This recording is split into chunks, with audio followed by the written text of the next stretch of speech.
Livi il Banyama.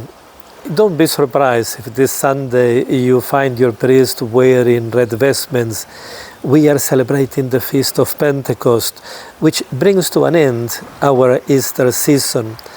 The color red talks about love and fire, symbolizing the transforming energy of the Holy Spirit in our lives. This Sunday's first reading begins saying, when Pentecost Day came. Pentecost, a word which means 50, was a Jewish festival, the one of the first fruit, held 7 weeks, 50 days, after Passover. Later, it also commemorated God's covenant with the people of Israel on Mount Sinai when God gave Moses the law. We celebrate Pentecost 50 days after Easter, celebration of the resurrection of the Lord. And in the words of Pope Leo just this week, we celebrate the coming down of the Holy Spirit upon the apostles, transforming fear into courage, division into unity, as they were granted to speak the languages of all peoples. Something similar we see in the second reading from Paul to the Corinthians, his first letter to the Corinthians, where Paul tells us about the different gifts and services given to us by the Holy Spirit while keeping the unity of one body. Paul also underlines that all these gifts and services are given to us for the common good.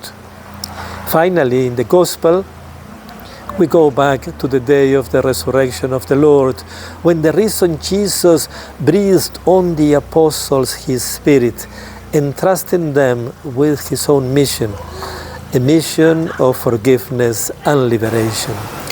So, as we prepare for Sunday, the day of the Lord, make sure that you take time to pray with these readings, particularly with the response to the psalm, when we will be saying, "Send forth your Spirit, Lord, and renew the face of the earth."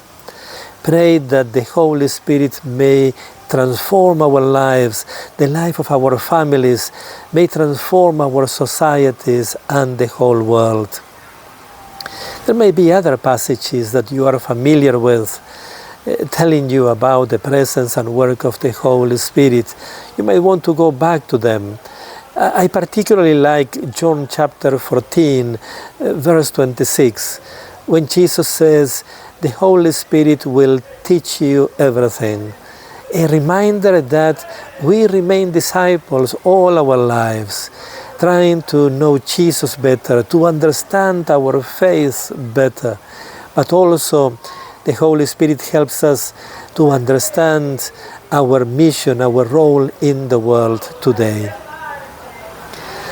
I became aware that from the time I was a seminarian decades ago, I got used to pray daily for the gift of the Holy Spirit. As I always say, this gift is not like the injection we get at the beginning of the winter season to avoid getting flu.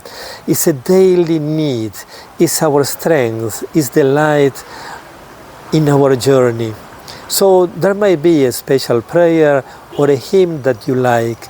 Make sure that you go back to it daily. Wish you a joyful and blessed feast of Pentecost.